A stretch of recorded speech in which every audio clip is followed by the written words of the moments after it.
Fruit salad.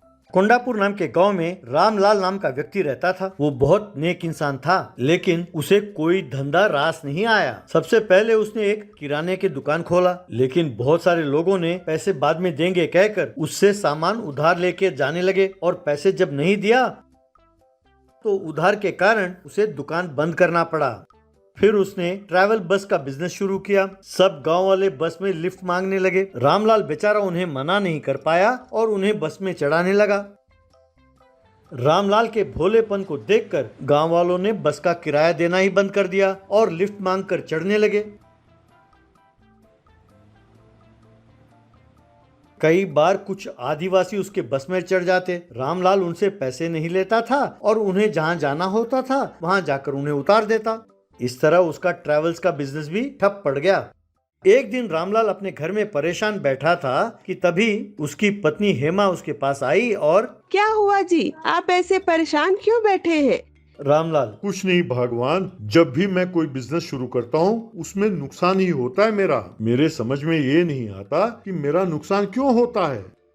तब हेमा, अब आप मुझसे पूछ रहे हैं कि नुकसान कैसे होता है? ये सब आपके भोलेपन के कारण है। सच तो है कि आपने कभी कोई छोटा धंधा किया ही नहीं, लेकिन इन गांव वालों ने आपके भोलेपन का खूब फायदा उठाया है बस। लेकिन मैंने आपके खिलाफ एक बात नहीं की, क्योंकि मैं आपके मन को जानती हूँ। लेकिन ऐसा ही चलते रहा तो हमारी सारी पूंजी खत्म हो जाएगी। ऐसा कहा। तब रामलाल, ठीक है भगवान, एक आखिरी बार मैं एक बिजनेस शुरू करता हूँ। अगर इस बार भी मेरा बिजनेस नहीं चला तो मैं चुपचाप बिजनेस बंद करके शहर जाके कोई ना कोई काम ढूंढ लूंगा। वहाँ कुछ दिन अकेले काम करूंगा, फिर जब सब ठीक हो जाए तब मैं तुम्हें और बेटी को शहर ले जाऊंगा अपने साथ। ऐसा कहा। तब हेमा, सुनो जी, आपके बिना हम रह ही नहीं सकते, कह देती हूँ। हाँ, यहाँ हमारी देखभाल कौन करेगा? रामलाल, अरे भगवान, अभी मैं कहाँ गया हूँ, पहले मुझे एक नया बिजनेस तो शुरू करने दो। ऐसा कहा।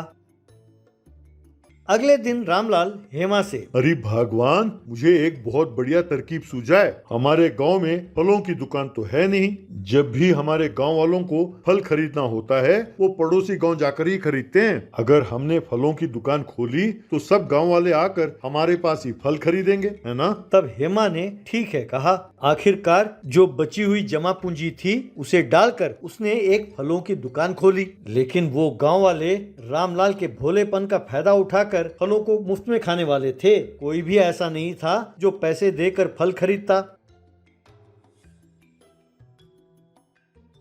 एक दिन एक व्यक्ति रामलाल के पास आया और रामलाल से, क्यों भाई रामलाल, तुमने फलों की दुकान खोली है? भाई जरा वो फल तो देना। रामलाल ने उस बूढ़े को एक फल दिया।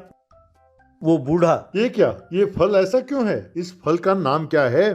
तब रामलाल, ताऊ जी, इस फल का नाम ड्रैगन फ्रूट है। ये सेहत के लिए लाभदायक है। तब वो बूढ़ा, अच्छा ये बात है, तो ठीक है बेटा, जरा एक टुकड़ा काट कर तो देना, मैं खाकर बताता हूँ ये कैसा है।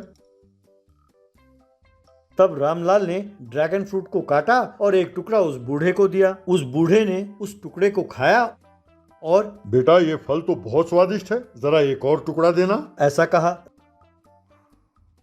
रामलाल ने एक और टुकड़ा काट कर दिया। यूं उस बूढ़े ने आधा फल खा लिया। फिर वो बूढ़ा, बेटा लगता है ये फल मुझे नहीं जमेगा, तुम रहने दो। ऐसा कहा। ये देखकर हेमा को बहुत गुस्सा आया। हेमा, क्यों रे बुढ़े, यह आधे फल का हम क्या करेंगे? ये भी तू ही ले जाओ, दफा हो जाओ यहाँ से। ऐसा चिल्लाया। तब रामलाल, अरे भगवान, तुम इतना चिल्लाती क्यों हो? हेमा, और नहीं तो क्या जी, एक भी व्यक्ति फल नहीं खरीदता। यह सब मुफ्तखोर है। ये गांव वाले तो किसी पर रहम ना करे। यूं पति पत्नी दोनों बहुत दुखी हुए। एक बार सारे गांव वालों को एक अजीब सी बीमारी हुई। लोग बीमारी से छटपटाने लगे। उन्होंने डॉक्टर को दिखाया, लेकिन कोई फायदा नहीं हुआ।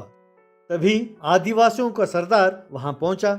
आदिवासियों का सरदार गांव वालों से, देखिए गांव वालों, आपके इस बीमारी का कारण आपका आहार है। अगले 1 महीने के लिए आप सब कुछ खाना छोड़ दें और केवल फल खाएं। खास तौर पर हमारे जंगलों में मिलने वाले फलों को बाकी फलों के साथ मिलाकर खाना होगा, तभी आपकी बीमारी ठीक होगी। ऐसा कहा।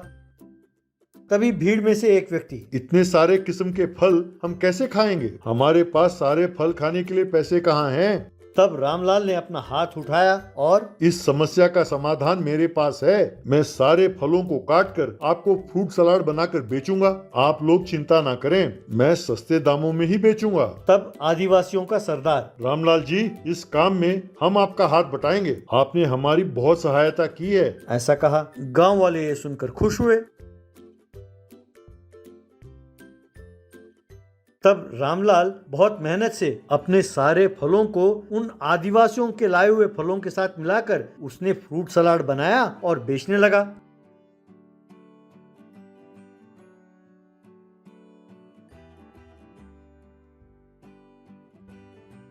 गांव वाले पैसे देकर फ्रूट सलाद खरीद कर खाने लगे। गांव वालों की बीमारी कम होने लगी। गांव वालों की सेवा करने के लिए गांव वालों ने रामलाल को धन्यवाद कहा।